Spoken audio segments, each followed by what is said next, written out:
오늘은 그 한옥 중에서도 건강에 대한 얘기를 하려고 해요.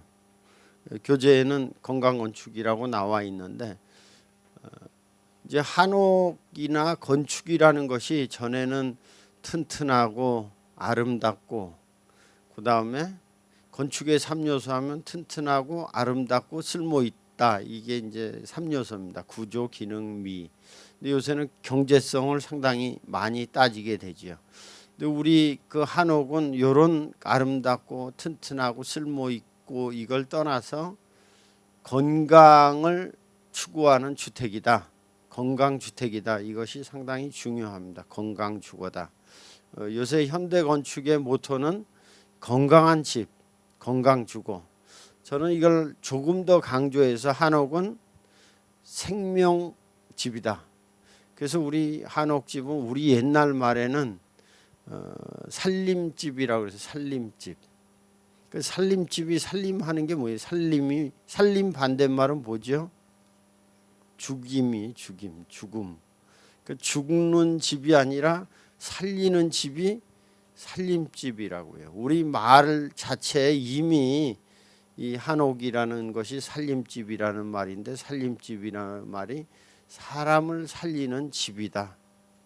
그러니까 바깥에서 일하고 피곤하고 시달리다가 집에 가면 쉼과 휴식과 살아남이 있는 거예요. 그래서 살림집이 된 겁니다. 오늘은 그 살림집에 대해서 이야기를 하겠습니다.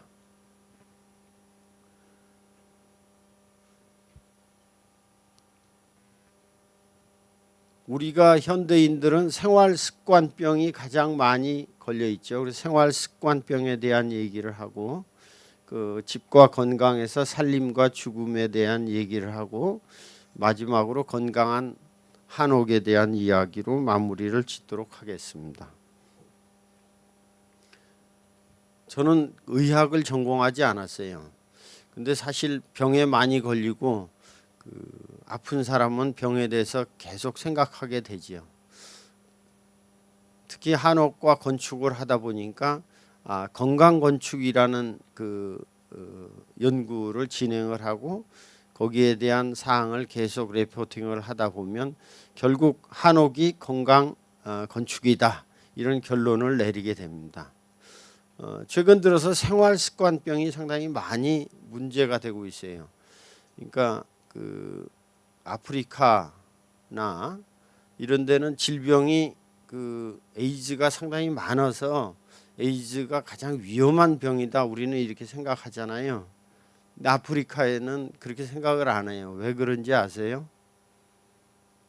거기 많이 걸리는데 에이즈를 무서워하지 않는다고요.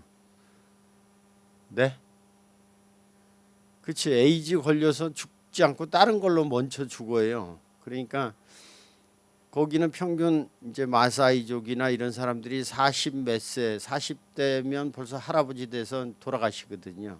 그러니까 다른 병으로 죽어버린다고요. 그러니까 별로 이게 무서운 질병이 아니라고요. 지속 가능하다 하는 것은 두 가지가 있습니다. 그러니까 지속 가능한 것은 우리가 오래오래 100살, 120살 이렇게 살면서 지속하는 것도 있지만 40살까지 살지만 자녀들이 40살이 금방 돼서 또 살고 금방 40살이 돼서 살고 해서 결혼을 일찍 해서 빨리 죽고 빨리 낳고 빨리 자라고 힘셀 때 열심히 일하다가 힘 없을 때 얼른 죽어서 돌아가는 방법도 지속 가능의 방법 중에 하나예요. 그러니까 오래오래 산다고 꼭 그게 지속 가능한 거는 아닌데 아프리카에서는 인구가 줄지 않는 이유가 에이즈가 많아도 벌써 10대에 결혼해서 20대 일을 다 하고 30대면 벌써 손주 볼 나이가 돼가지고 일하다가 40대면 이제 할아버지 돼서 돌아가시니까 그렇게 돌아가는 거죠. 그 생활습관병은 일찍 걸리지 않습니다. 나이가 들어서 걸리게 돼요. 오래되면.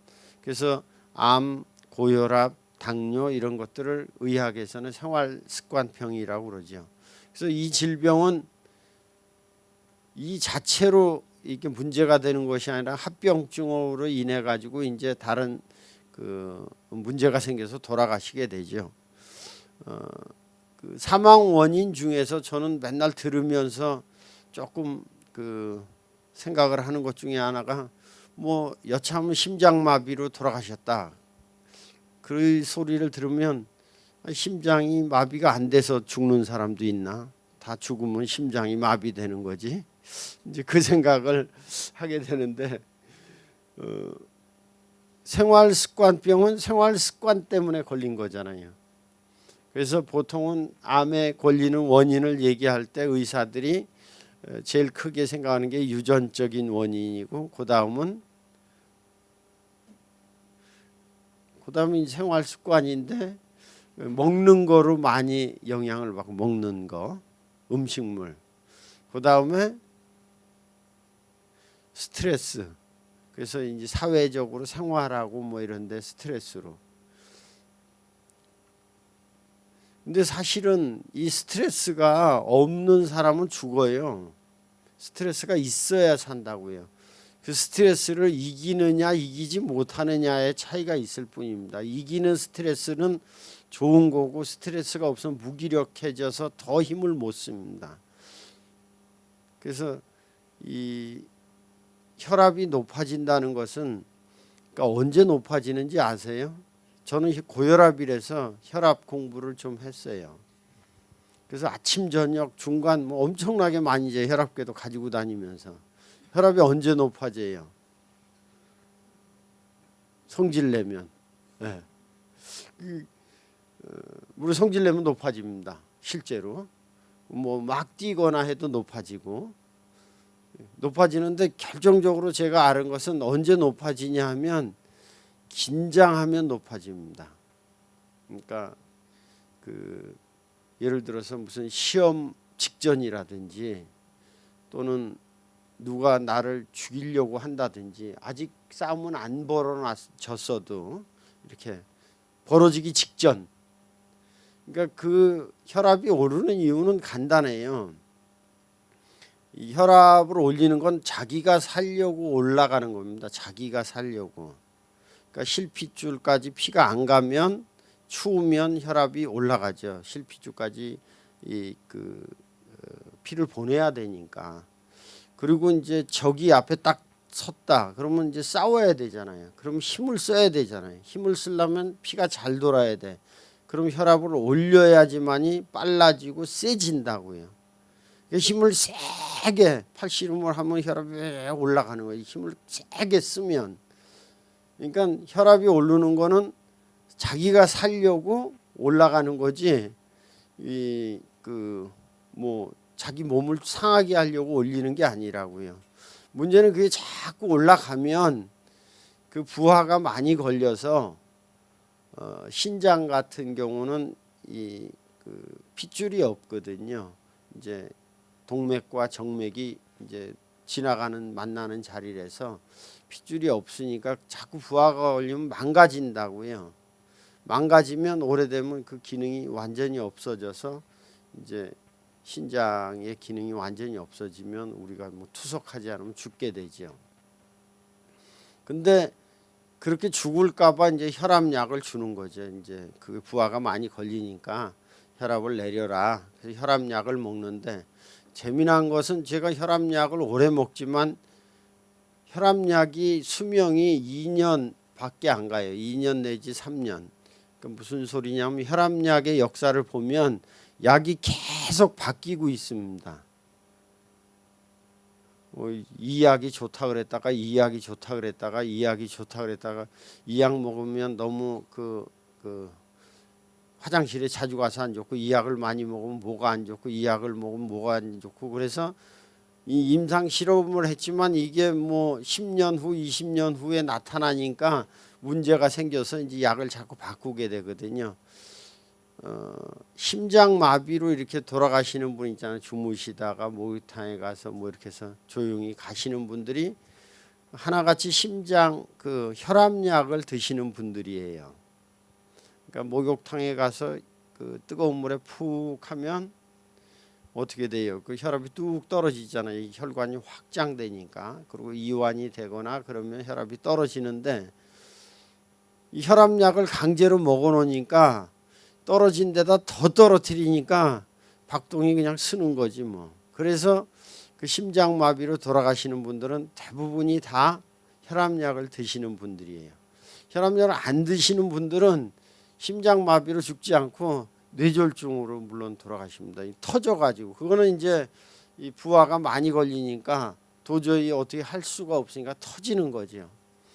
터져서 죽느냐 멈춰서 죽느냐 뭐 차이는 있지만 생활습관병은 그렇게 연결이 돼 있다고요. 그래서 강제로 혈압약을 많이 먹는 것은 거꾸로 심장마비의 확률이 훨씬 더 높아집니다.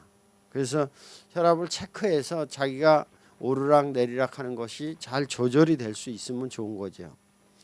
저는 의사가 아니라서 사실은 이런 생활습관병이나 암이나 이것을 그 얘기를 뭐 구체적으로 심각하게 하지는 않습니다. 대신에 제가 이 질병에 걸려서 치료를 하니까 그리고 건축을 통해서 우리가 살림집을 통해서 어떻게 이것을 해결할 것인가를 고민하니까 이 얘기를 하는 겁니다. 근데 이제 암이 걸리면 보통 5년 내에 재발하는 것이 보통입니다. 그럼 왜 재발하느냐? 그건 간단해요. 암이 걸린 게 수십 년 그 축약된 그 생활 습관에 의해서 걸린 거거든요. 유전에 걸리든 뭐 심리적이든 그게 쭉 그렇게 해서 걸렸어. 그래서 뭐가 생겨서 그걸 뭐 오려냈어. 근데 5년 내에 재발을 해. 근데 왜 재발이 되겠어요? 그러니까 똑같으니까 재발 안 하면 이상한 거지요. 왜냐하면 그래서 걸렸는데 그걸 그대로 하면 당연히 걸려야 이 정상적인 메커니즘이겠죠. 그래서 암이 걸렸는데 수술을 했다. 그러면 재발을 안 하려면 어떻게 해야 되겠어요?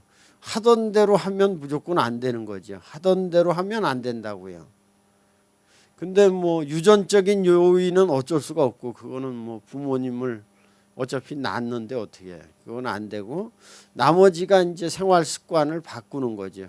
먹는 거 바꾸는 거가 첫 번째. 먹는 건 어느 정도 사람들이 바꿔요. 이건 워낙 많이 알아서. 근데 두 번째로 바꿔야 할 게 제가 생각하기에는 직장이에요. 직장 스트레스는 그 직장을 다니면 똑같은 스트레스를 또 받게 됩니다. 그래서 암 걸려서 수술했다 그러면 저는 그 음식은 물론 이제 바꾸겠지만 직장을 그만두라고 그럽니다. 그래야 다른 스트레스로 바뀌어요. 그 스트레스가 아니라고요. 여러 가지 스트레스가 있으니까. 그러면 그 영향권에선 벗어날 수는 있어. 근데 먹고 사는 게 그거밖에 안 되면 할 수 없이 또 다니면 또 재발해야지 뭐 방법이 없어요. 그 다음에 중요한 것이 제가 오늘 얘기한 의식주 중에 주 이제 그 집을 바꾸는 겁니다. 집. 근데 집이 영향이 저는 아주 크다고 봐요. 집이.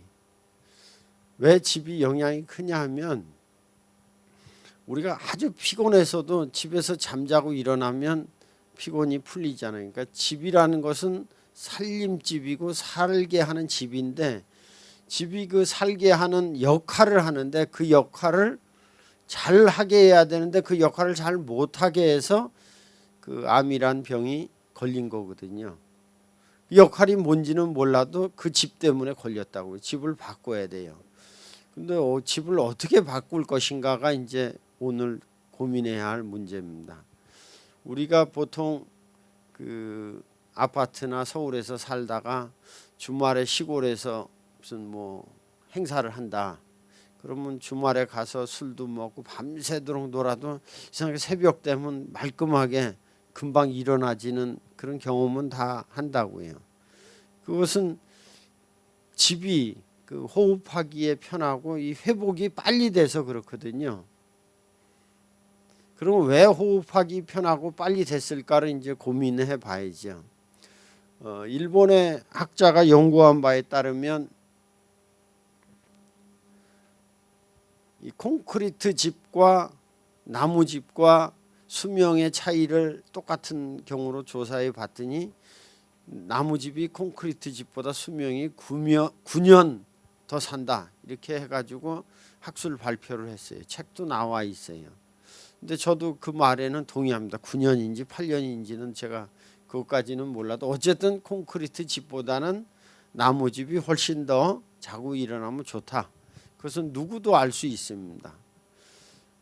그 원인에 대해서는 여러 학설이 있을 테지만 제가 생각하는 것은 이 콘크리트 집이라는 것은 이렇게 화학 재료로 만들어진 집이라는 것은 이렇게 그 미세하지만 그 라돈이라든지 그 인체에 유해한 물질들이 나옵니다. 보통 우리가 이런 물질들이 이건 안 나온다 이렇게 책에 나와 있거나 무슨 상품에 나와 있거든요. 그것은 대부분 안 나오는 것이 아니라 기준치에 미달되게 나온다는 뜻입니다. 그래서 기준치에 미달되면 안 나오는 걸로 되기 때문에 왜냐하면 측정이 안 되는데 기준치가 아래로 되면 측정이 안 되니까 미달돼서 안 나오는 거죠. 근데 다 그런 것들이 나오게 되는데 우리가 여기도 공부를 하고 있지만 여기 페인트니 벽지니 바닥 카펫이니 이런 테이핑한 본드로 붙인 이 무늬목이니 이런 것들이 다 우리 건강에는 안 좋은 것들이죠. 그런데 중요한 점은 집이 그런 거하고 사무실이 그런 거랑 다르다는 거예요. 그러니까 사무실은 이렇게 깨있는 자리라서 괜찮아요. 근데 잠을 자는 집에서는 그것을 흡수한다는 겁니다. 사람이 잠을 자면 모든 기관이 쉬게 돼요. 잠자면 쉬잖아요. 다 잠자면 어버가도 모르게 자는 사람도 있지만 어쨌든 잠자면 쉬게 되는데 깨어 있으면 저항을 한다고요. 저항을. 가스 중독이 된다. 그래도 깨 있는 사람은 중독이 안 되는데 자는 사람은 중독이 돼요. 왜냐하면 자면 그것을 그대로 받아들이기 때문에 그렇습니다. 그래서 자는 집은 그렇게 만들면 안 돼요. 자는 집은. 그래서 호흡을 편하게 산소를 받아들일 수 있게 자는 집은 만들어야 되는데 우리 한옥이 바로 그런 집이에요. 그래서 한옥이 추운 거예요. 한옥은 애초부터 단열재가 없는 집이에요. 근데 지금 춥다고 이제 그것을 우리가 적용을 안 하는 거죠. 한옥은 단열이 없다고요. 그러면 추우면 죽는데 그러니까 온돌이 깔려 있죠. 뜨겁게. 그 대신 한옥에서는 다른 일을 겨울에는 못해요. 거실이 없으니까. 거실이 마루인데 마루 나가서 겨울에 얼어 죽을 일이 있어. 그러니까 겨울에는 한옥은 아랫목에서 이불 속에 들어가 있는 역할밖에는 못해요. 그렇게 사는 거예요. 근데 생활이 지금 바뀌어버려서 이제 문제예요. 바뀌기 전에는 그렇게 살아도 고만이었어요. 그리고 그게 가장 좋았다고요. 그러니까 그렇게 사는 게 그 당시로 보면 최고라고요. 사실 지금도 그렇게 살아도 돼. 근데 그렇게 살면은 우리가 같이 사회생활 하기가 힘들어요. 아까 지속 가능 얘기를 했는데 겨울이 되면 곰은 어떻게 해요? 겨울잠 자잖아요. 겨울잠은 안 자면 어떻게 해야 돼? 나와서 잡으러 다녀야지. 먹어야 되니까. 근데 먹을 게 별로 없으니까 피 튀기게 싸워가지고 겨우겨우 살아나가는 거죠. 그러니까 겨울잠을 안 자고 피 튀기게 싸워서 먹을 것도 없는데 잡아먹고 사는 사람이 더 좋은지 겨울에 먹을 거 별로 없으니까 잠이나 자자. 그리고 잠자면서 하는 게 좋은 건지는 사실 누가 정답인지 잘 몰라요. 우리 조상들은 그러니까 겨울에는 봄, 가을, 여름에 추수한 거 갖다 놓고 겨울에는 이제 곰처럼 겨울잠을 자진 않았지만 거의 그 분위기로 주택에서 살았다는 뜻이에요. 왜냐하면 거실이 없죠. 추운데 죽죠. 그러니까 방바닥만 딱 뜨겁게 하고 위에는 제가 사는 집도 위에 물을 갖다 놓으면 얼었어요. 요강도 얼고 막 그러니까 지금은 만약에 그런 집에서 산다 그러면 다 도저히 안 되겠죠. 왜냐하면 그 방바닥에서 이불만 덮고 자지 않으니까. 그러니까 그 집이 거실 생활하기엔 불편한 집이었지만 생존하는 데는 지장이 없었다고요. 이 콘크리트로 지은 집이나 시멘트로 지은 집은 말끔해요. 그래서 한옥집이나 이런 황토방이나 이런 집들은 건축 이런 회사들이 잘 지으려고 하지 않습니다. 왜냐하면 말끔하지 않으니까 자꾸 하자를 요구하게 되면 그 하자 보수하다가 이게 세월 다 가서 돈이 남질 않으니까. 그래서 한옥이나 이런 황토방은 아는 사람이 짓는 거예요. 그래서 품앗이도 하고, 그 집을 지으면 그 집을 알아야 이제 집을 짓는 거기 때문에 그 집의 세간살이니 그 집의 그 습관이니 좋아하는 것들이니 이 목수가 그걸 다 알아서 이제 좋은 목수를 부른다 하면 불러서 집을 짓게 이제 하게 되면 그 목수가 와서 그 집에 살면서 그 집을 지어줍니다. 대신에 집주인은 그 목수의 식솔들을 다 거느리죠. 먹고 살게 해줘야 되니까. 그래서 목수가 일을 한다고요. 그래서 우리 옛날 한옥에 가보면 이런 집이 이렇게 말끔한 것이 아니라 자연 집인데 어느 그 문골이나 지붕이나 어떤 여러 가지 가구나 이런 것들이 아주 이쁘고 재미나고 상세하게 잘 되어 있는 이유가 이제 그 목수가 집을 짓는데 비가 오거나 그러면 일을 못 하잖아요. 그럼 집 안에서 놀 수는 없으니까 집 안에서 할 이제 소목 가구도 만들고 액세서리도 만들고 이렇게 만드는 거예요. 그러니까 그런 좋은 것들이 남아 있는 거죠. 지금은 딱 집만 하니까 그런 디테일이 이제 다 사라지고 말게 되는 경우가 있습니다. 그 우리가 이 콘크리트로 지어진 집, 요게 가장 건강을 해치는 문제다. 우리 한옥은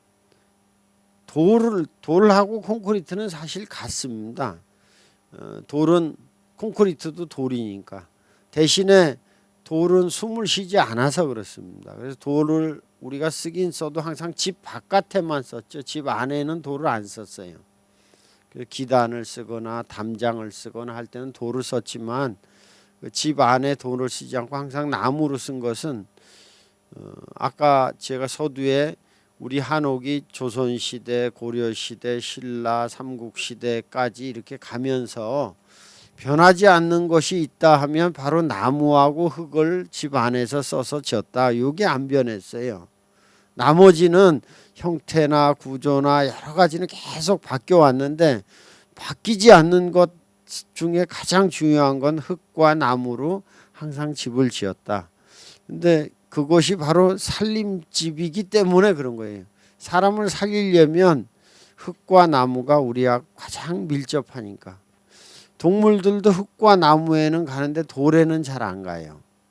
콘크리트 집에도 일반 벌레들이 잘 못 살아요.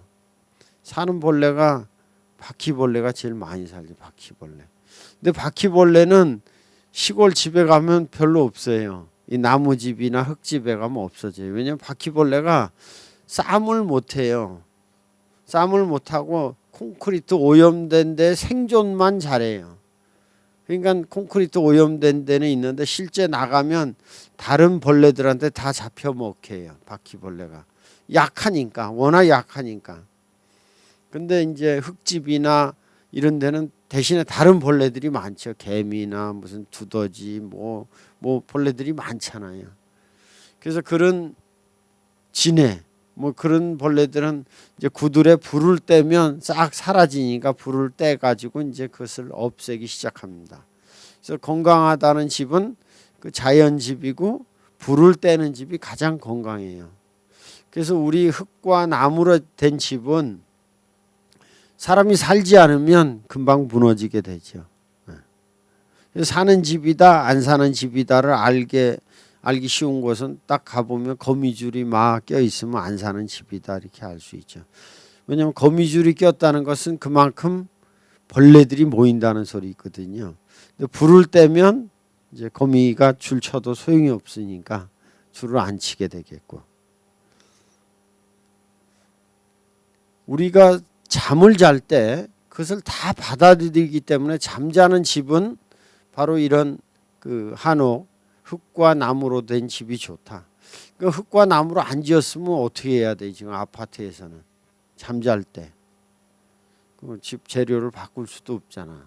그 다른 집은 불편해서 못 가고 어떻게 해요? 문 열고 자면 돼요. 문 열고. 아, 실제 이거는 저는 실제 답답하면 문 열고 자요. 근데 시내에서 이게 공기가 오염되면 문 열면 또 매연이 너무 들어오면 또 그것도 골치가 아픈데, 어쨌든 신선한 공기가 들어와야 돼요. 그러니까 거실은 따뜻해야 되는데 공기가, 그래야지 움직일 수 있으니까. 침실은 바닥만 뜨거우면 돼요. 바닥만. 그러면 이불 속 온도가 높아져야 되거든요. 할머니나 임산부들은 몸 자체에 열이 안 난다고요.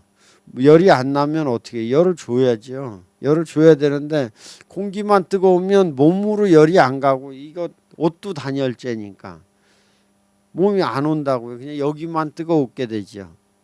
그래서 침대에서 특히 자면 침대 속이 뜨거워야 제일 좋다고요. 침대 속이.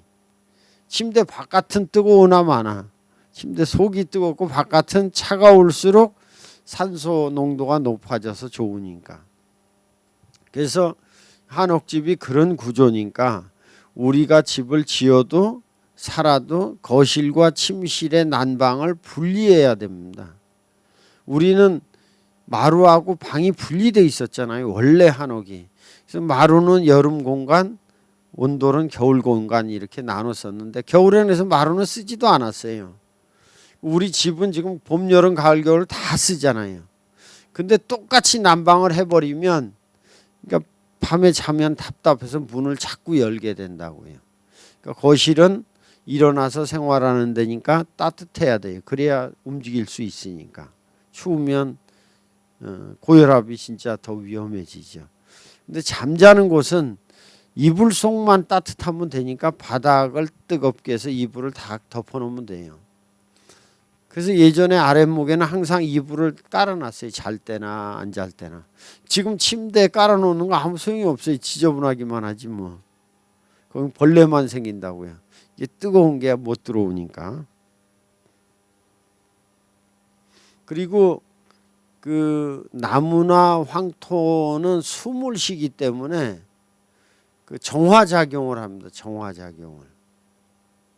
이 황토방 집을 지면 황토방 벽을 두껍게 할 때하고 황토방 벽을 얇게 할 때하고, 이제 방 안에서 이게 담배 연기 이런 실험을 하면 벽이 두꺼운 거하고 벽이 얇은 거하고 방 안에 담배 연기가 먼저 이렇게 정화되는 게 벽이 두꺼운 거겠어요? 벽이 얇은 거겠어요?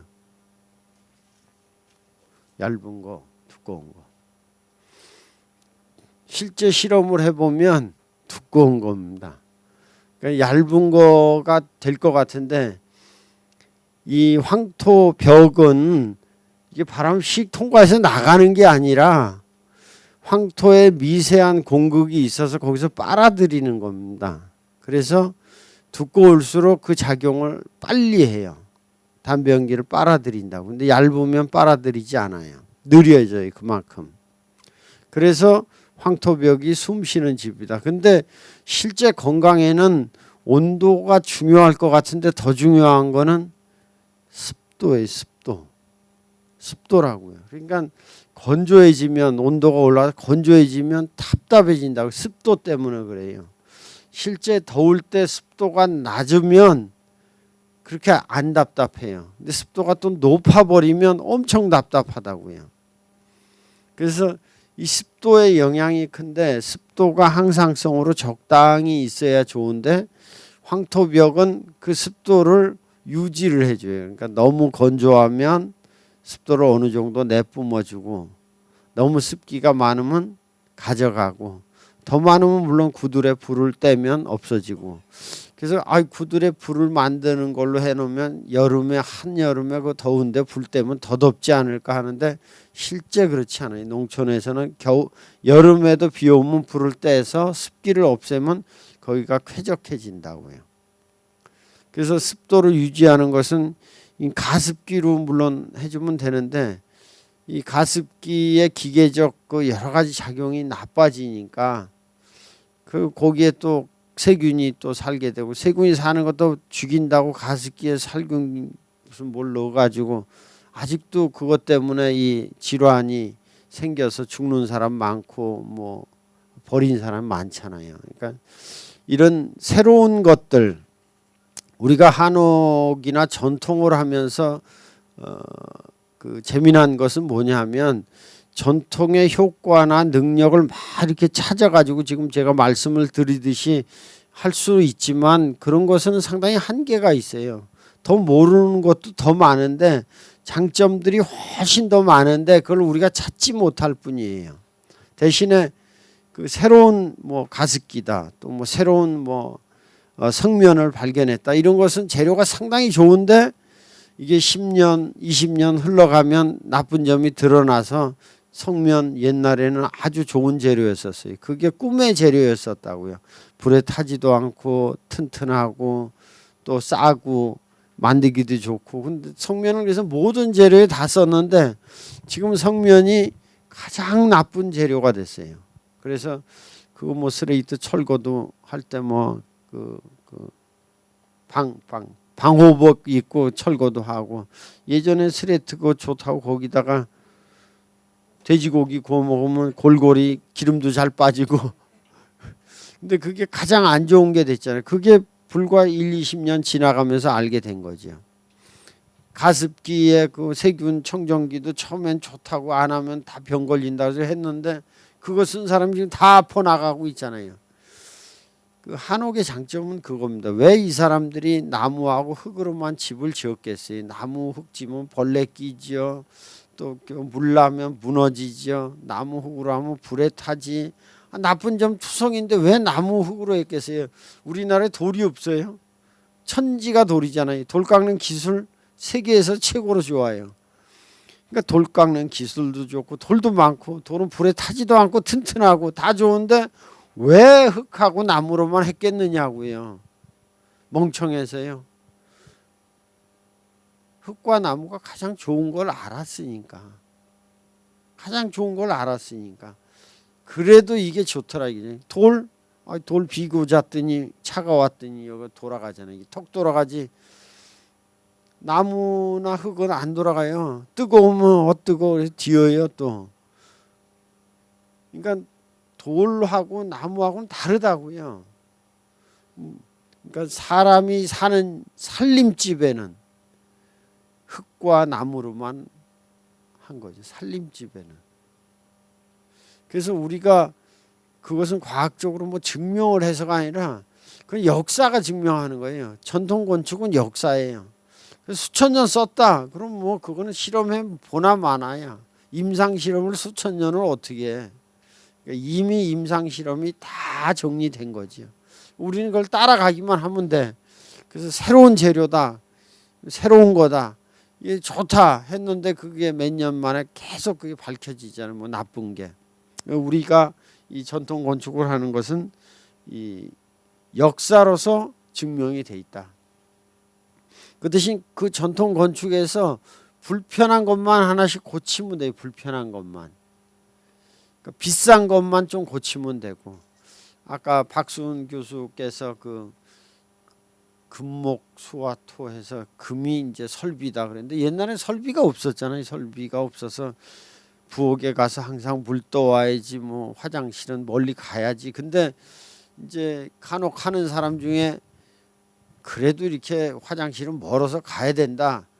뭐 부엌도 멀리 있어야 된다. 뭐 처갓집하고 뭐는 뭐 저기 떨어지는 게 좋다. 이렇게 해서 하는데 그거는 불편하지. 지금 생활에는 맞지 않는다고요. 그리고 지금 그 대지 면적도 그거에 맞지 않고. 그러니까 그 지금 현재 전기도 있고 수도도 있고 모든 편리한 것이 있으면서 그 한옥의 장점을 살릴 수 있는 걸로 맞춰줘야 되는 것이 이 현대 한옥이고, 그것이 됐을 때 우리가 다 이제 한옥에 살 수가 있는 거죠. 그래서 박제된 문화재 건물에 우리가 사는 것이 아니라 이 시대에 가장 좋은 그 한옥에 이제 살아야 됩니다.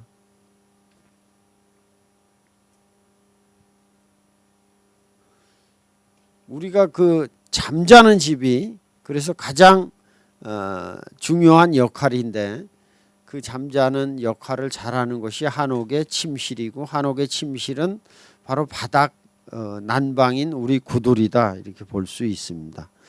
자는 곳을 지금이라도 여러분들이 아파트에 살지만 자는 곳만큼은 바닥을 뜨겁게 해서 자는 것이 좋다. 공기를 뜨겁게 해서 자는 것은 건강에 좋지 않다, 이렇게 볼 수 있습니다. 그리고 또 이 어른들은 그래도 좀 나아. 어른들은 이게 많이 시달려 가지고 이런 아토피나 뭐 이게 좀 적응하는데, 애들은 순수하다고요. 아직 오염이 안 돼 있어요. 그러니까 애들이 먼저 걸리는 거예요. 거기에는 애들은, 그러니까 추위가 아니라 이 아토피나 이런 것들은 다 뜨거운 이 열에서 나오는 것들이 이제 문제가 되는 거예요. 그래서 애들을 그 아토피에 걸렸는데 뭐 야영을 한다든지 뭐 하면 되는 게, 야영을 하면 깨끗하겠어요? 안 깨끗하잖아요. 깨끗한 건 공기밖에 없어요. 그러니까 신선한 산소가 가장 좋은 생명체죠. 그리고 애들이 이제 뛰어다니는 게 또 그 좋은 거고, 지금 도시에 있으면 뛰지도 못하지, 신선한 공기도 없지. 그러니까 오염이 자꾸 되죠. 애들이 되면 거의 뛰어다니는 걸 좋아한다고요. 근데 학교에서나 어른들은 계속 뛰지 말라 그래. 계속 뛰지 말라 그래. 애들은 뛰고 싶은데, 애들은 그 시골에 가잖아요. 우리 집도 있고 시골에 연구소도 있고, 그러면 애들은 뭐가 그리 좋은지 계속 뛰어. 계속.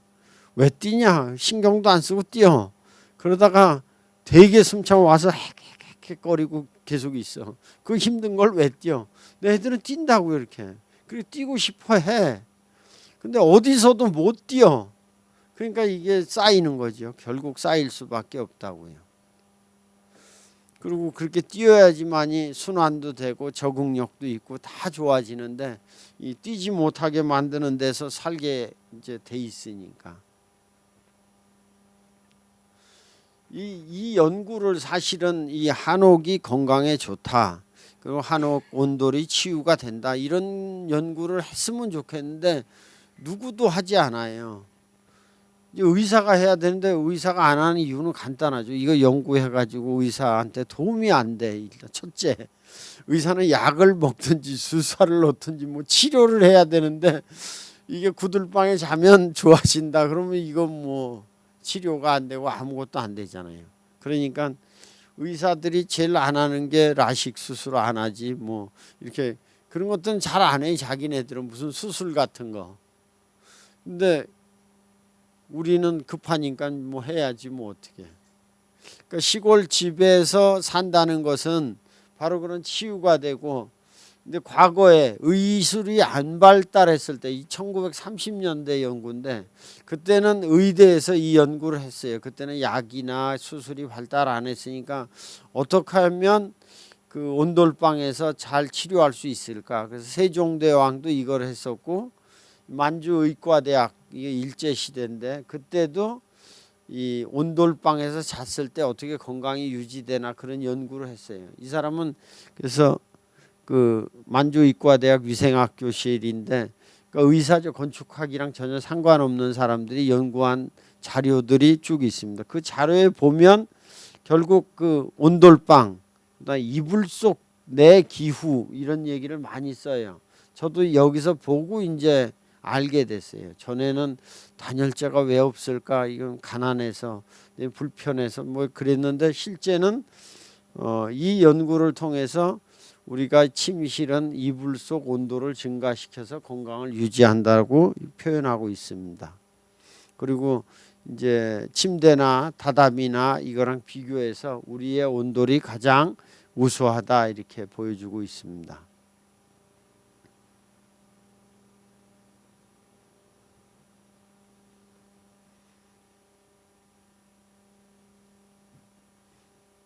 왜 안 가지 이제 또.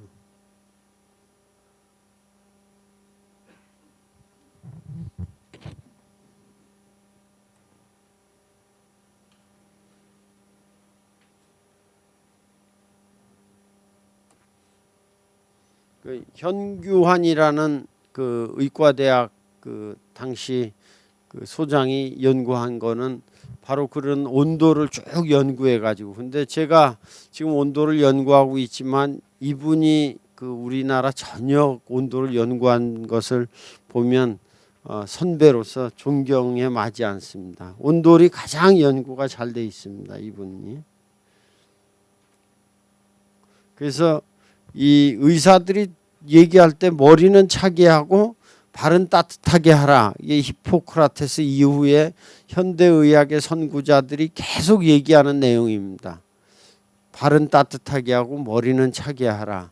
그러면 의사의 도움이 필요가 없어질 것이다. 근데 이 아주 쉬운 이것이 우리 한옥에는 딱 정리가 돼 있습니다. 구들에는. 그래서 발은 따뜻하게 머리는 차게. 그래서 우리는 그 실내 그 표면 온도가 30도 이상 돼 가지고 항상 따뜻하게 돼 있는데, 서양 사람들은 바닥 온도를 30도 이상 올리면 이제 공기가 30도가 되면 아주 그 답답해지거든요. 25도에서 30도까지 올라가면 숨쉬기가 힘들 정도로 답답해집니다. 공기가 30도가 올라가면. 그 이유는 30도 공기가 올라가면 산소 농도가 떨어져서 그래요. 근데 바닥은 이제 인체 온도에 맞춰져 있다고요, 우리는. 그러니까 인체가 36도 5분이니까 인체 온도보다 뜨거운 곳이 접촉했을 때 우리가 건강 기능이 향상이 돼요. 그래서 모세혈관이 돌게 되는 것은 접촉한 난방에 따라서 돌게 된다고요. 직접 뜨거운 곳. 공기가 뜨거운 거하고 뜨거운 게 여기 닿는 거랑은 달라요. 우리 온돌은 뜨거운 것이 닿게 돼서 건강을 유지하게 됩니다.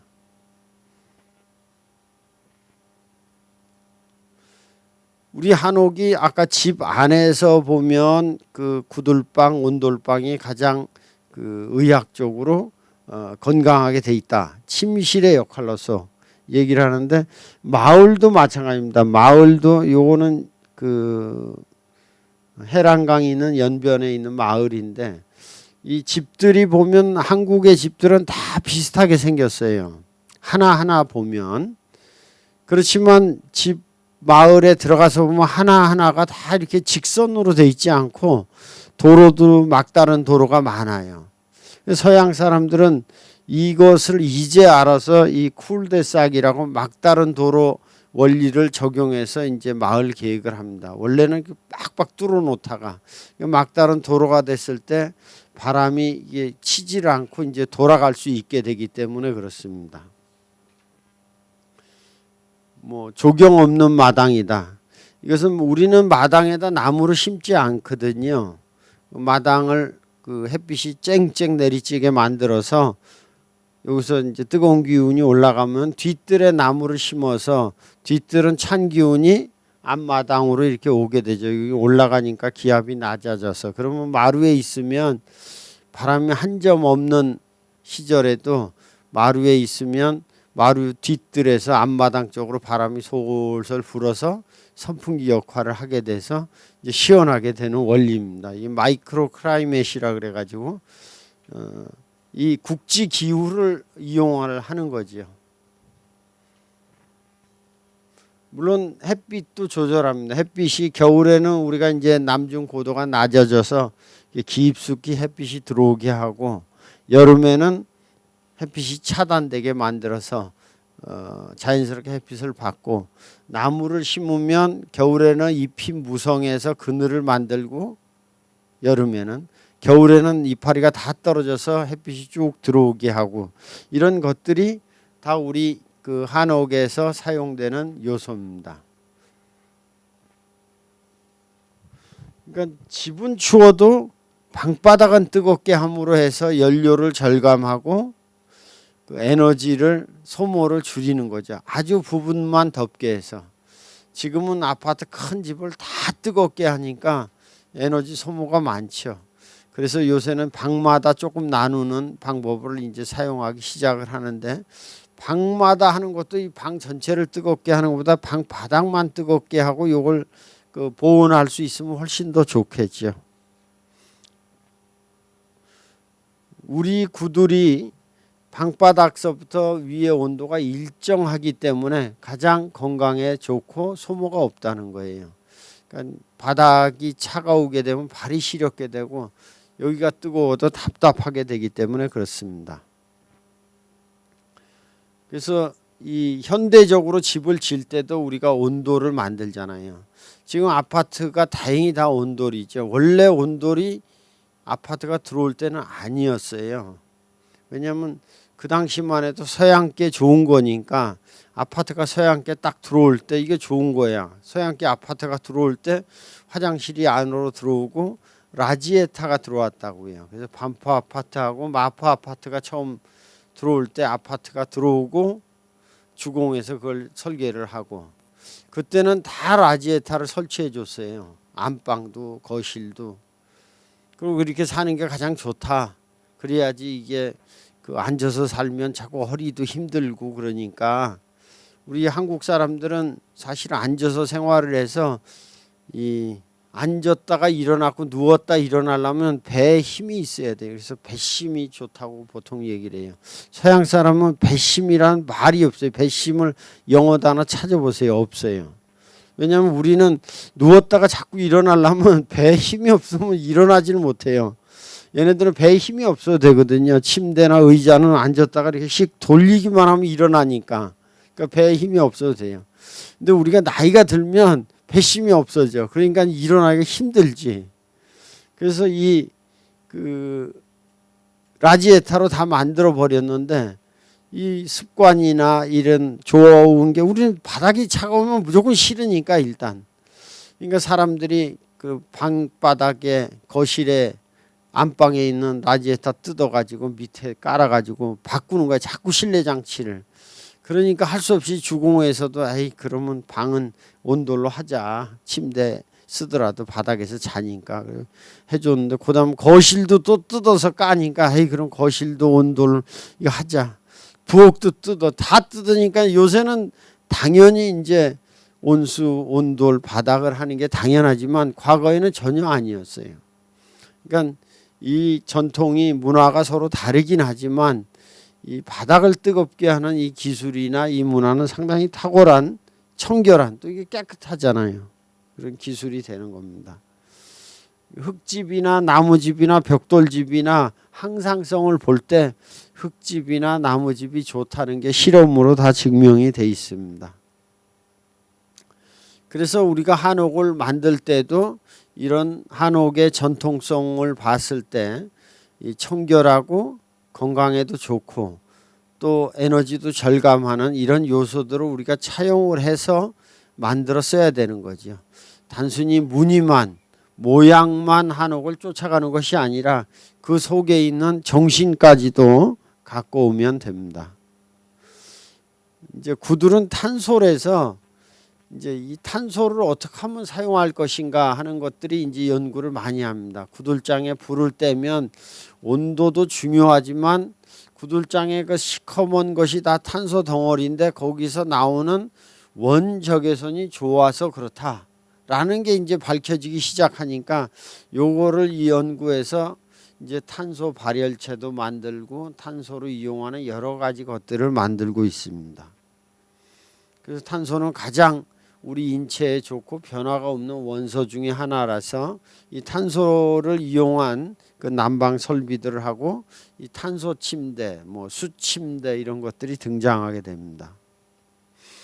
그리고 이제 병원에 가도 이 탄소나 또 이런 그 탄소나 돌에서 흙에서 열을 받으면 원적외선이 나오니까 원적외선이 치료도 하고 소독도 하고 이렇게 되니까 병원에 가면 이렇게 눈 치료하거나 시뻘 건 거 이렇게 되잖아요. 그게 바로 이제 구들에서 불을 떼면 그 흙하고 해서 원적외선이 가장 많이 나오고 좋은 선들이 나오거든요. 그래서 우리 어머니들이 7, 8명, 저는 7남매지만 항상 아궁이에서 불을 떼면 이 아랫도리를 항상 소독을 원적외선으로 하기 때문에 그만큼 산후조리도 편하고 그 다음에 거뜬히 이길 수 있었다 이렇게 생각할 수 있습니다. 그래서 그 방사율 원적외선이 있는 것이 우리 전통 흙 구들 집이고 이런 것들이 이제 증명이 되고 있다 생각할 수 있습니다. 원적외선이란 무엇인가? 근데 원적외선이 어떤 데 특별히 많이 나온다고 그러는데 사실 비슷하게 다 나오고 가장 상온에서 많이 나오는 것은 이제 그 황토일 때입니다. 근데 황토가 라돈이라든지 이런 것들이 일부 또 나오기 때문에 그것만 가지고 좋지 않다 좋다 이렇게 실험을 많이 해요, 학자들 간에도. 근데 어쨌든 제가 아까 말씀드렸듯이 학자들이 아는 것이 한계가 있다고요. 오랜 시간 써왔던 나무와 흙의 효능은 역사가 증명을 하기 때문에 우리가 그 구들방을 만들어서 사용을 하는 것이 건강에 좋은 것은 역사적으로 증명된 사항입니다. 요즘에 이제 나무 집을 짓고 불을 안 떼서 개미들이나 이것 때문에 이제 골치를 좀 썩고 있습니다. 요건 책에 다 있는 내용이니까 제가 쭉 넘어가겠습니다. 원적외선이 제가 이제 마무리를 하려고 합니다. 건강한 한옥은 품앗이다 이렇게 제가 얘기를 써놨습니다.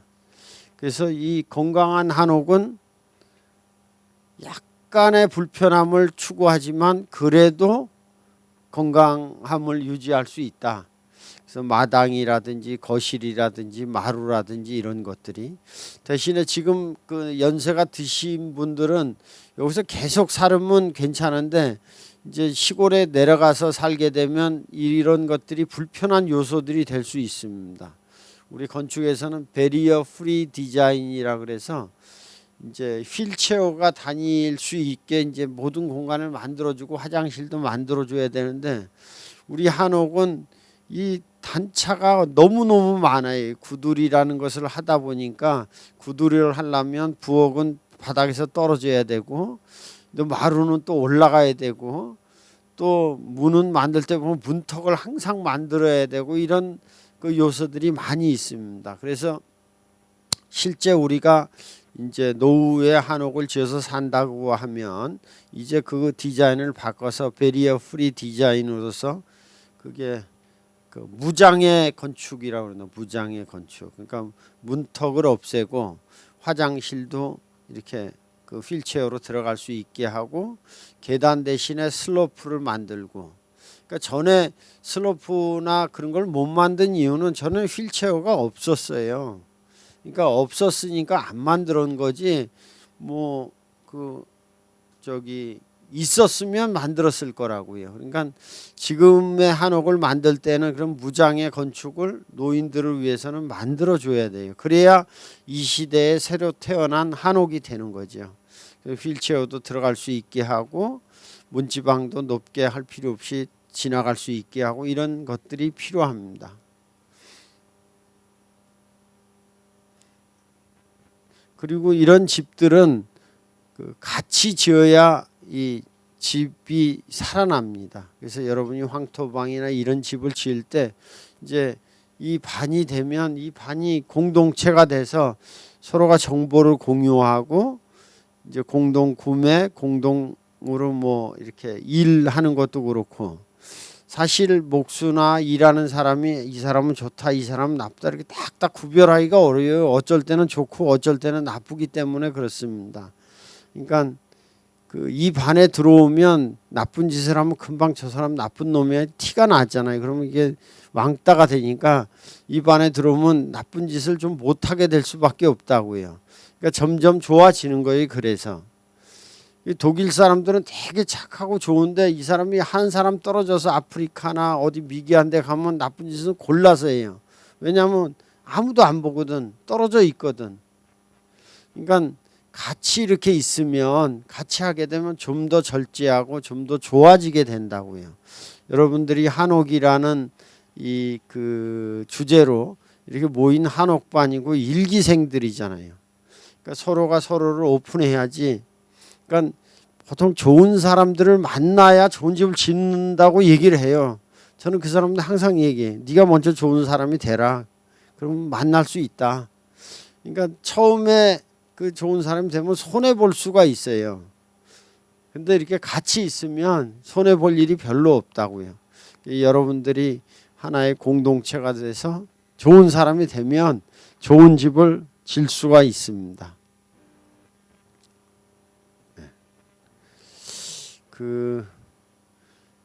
우리 한옥의 마지막의 건강성 중에 가장 중요한 점은 청결성입니다. 청결성. 신을 벗고 안에 들어가기 때문에 결정적으로 그렇습니다.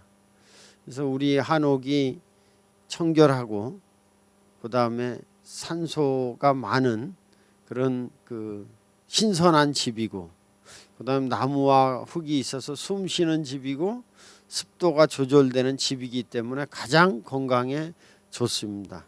이것을 그대로 지금에 차용을 해서 현대 건축의 이런 그 무장의 건축이라든지 현대 설비 전기를 다 이용을 해서 집을 짓는다면 우리가 좋은 건축물을 한옥을 이 시대의 한옥을 질 수 있을 것입니다. 질문 있으시면 질문 잠깐 받겠습니다. 시간이 금방 가버렸네. 우리 박 교수님이 시간을 좀 많이 쓰셔서.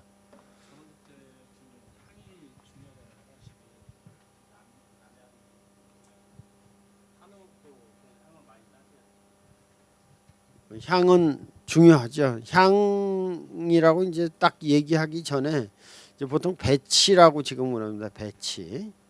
그러니까 집이라는 것이 향을 이렇게 줘도 뒤는 뒤쪽 향이 있고 앞은 앞쪽 향이 있고 옆은 옆쪽 향이 사실이 있거든요.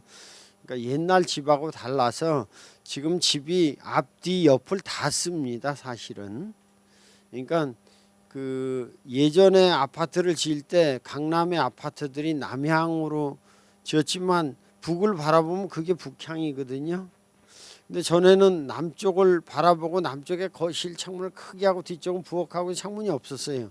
근데 요새 짓는 한강변의 아파트는 북쪽의 창문을 다 크게 합니다. 실제 왜 그러겠어요? 그렇지, 한강이 쫙 보이는데 그 보이는 게 훨씬 더 좋으니까. 그러니까 향이라는 기준도 전에는 햇빛이 아주 중요했어요. 근데 햇빛은 낮에 비쳐요. 근데 낮에 집에 사람이 없어. 그러니까 밤이 더 중요한 거예요. 밤에 정망을 보는 게 더 중요하다 이 말이에요. 그래서 향을 보는 관점은 햇빛이 물론 있지만 그보다 더 중요한 거는 전망이 뷰. 딱 앉아 있으면 시원해야지 이게 집에 들어와서 앉아 있는 맛이 있지. 앉아 있는데 턱 가려 있으면 이게 답답해지겠죠. 그 다음에 이제 소음이라고요. 아까 제가 그 설명을 시간이 없어서 안 했는데 밤에 잘 때 다 잔다 그랬죠. 이 모든 기관이. 제일 안 자는 기관이 하나가 있어요. 그게 귀예요, 귀. 그거는 아마 원시 시대 때부터 오랜 시간 이게 자다가 맹수가 오면 일어나야 되잖아요. 물리면 죽으니까. 그래서 한번 귀만 깨워놓게 조물주가 만들어 놓은 것 같아요. 이게 진화가 됐든지. 그래서 자다가 일어나려면 잠용종을 놔야지 뭐 냄새 피우는 걸 놔가지고는 못 일어난다고요. 근데 이제 그 소리도 예를 들면 새소리나 이런 그 뭐 물소리나 개구리 소리나 이런 거는 저도 개구리 소리 엄청 시끄럽거든요. 근데 그거는 잠이 잘 와. 근데 차 소리는 잠이 안 와. 그러니까 맹수의 소리나 기계음은 우리가 이게 위험을 느껴서 그걸 자꾸 기울인다고요. 근데 맹수가 아닌 그 초식 동물의 소리는 얘가 알고 별로 인식을 안 해. 그러니까 음악 소리는 들어도 잘 수가 있는데 차 소리는 못 잔다고요. 그러니까 소음이라도 단순히 데시벨로 따지는 것이 아니라 그 암소음이냐 좋은 소음이냐 이 차이가 있어요. 소음하고 이런 음악하고 음악도 소음으로 들리면 들릴 텐데 차이가 분명히 있습니다. 그래서 그것을 구별하는 게 이 황토방을 해놓고 실험을 해놓으면 피아노나 좋은 음은 잘 들어오고 찻소리는 잘 안 들어와요. 그게 차이가 또 있어요. 그러니까 과학적으로는 그걸 실험을 해보면 왜 그런지 증명하기가 쉽지 않아요. 쉽지 않다고요. 그래서 아까 향을 볼 때는 그런 전망이나 그 태양빛이나 소음이나 또 더 중요한 건 사실은 집터를 볼 때 제일 중요한 게 뭔지 아세요? 이웃이에요. 이웃. 아무리 좋은 또 비싼 집도 이웃이 골치 아프면 못 살아요. 귀농 중에 가장 힘든 것이 이웃을 사귀기 힘든 거예요. 사귀기 힘든데 사귀려고 애쓰니까 더 힘들어 더한데, 그래서 저는 귀농하는 사람한테 얘기를 해요. 절대 그 사람들하고 친해질 생각을 하지 말라. 친해지려고 하는 순간부터 그 사람들을 피곤하게 만들어요. 나는 친해지고 싶어. 근데 저 사람은 별로 그럴 의사가 없어. 그럼 어떻게 해야 돼요? 그냥 따로 살면 돼요. 우리는 시골을 원하는 거지 사람을 원하는 게 아니거든요. 근데 자꾸 된다고 생각을 해. 그래서 찾아가고 뭐 주고 뭐, 내가 이렇게 했는데 왜 저 사람 왜 저러지? 왜 저러기는, 네가 안 오기를 원했는데 왔잖아. 간단해요. 정부에서 원한 거지 옆집에서 원한 건 아니라고요. 저는 귀농을 한 지 20년 됐으니까 잘 알아요. 따로 살면 제일 편해요. 그러니까 지금 향 얘기하다 조금 빠졌는데, 그래서 아까 박 교수도 얘기했지만 우리가 이게 향하면 딱 햇빛 이렇게 생각하는데 사실 더 복잡한 문제들이 엄청나게 많아요. 그래서 옛날에 집터를 잡을 때 이 지관이라는 사람이 잡을 때는 집터에 가서 1년 동안 움막 짓고 살았어요. 아주 움막 짓고 살았다고요. 그래서 봄, 여름, 가을, 겨울을 다 겪고 나서 잡았다고요. 그리고 그냥 살아보는 게 아니라 거기다 닭이나 이런 걸 또 키워. 그래서 걔네들이 밤에 겨울에 어디 가서 자는지를 보는 거야. 걔네들은 본능적으로 좋은 자리를 아니까. 그래서 그 자리를 잡는 거예요. 이렇게.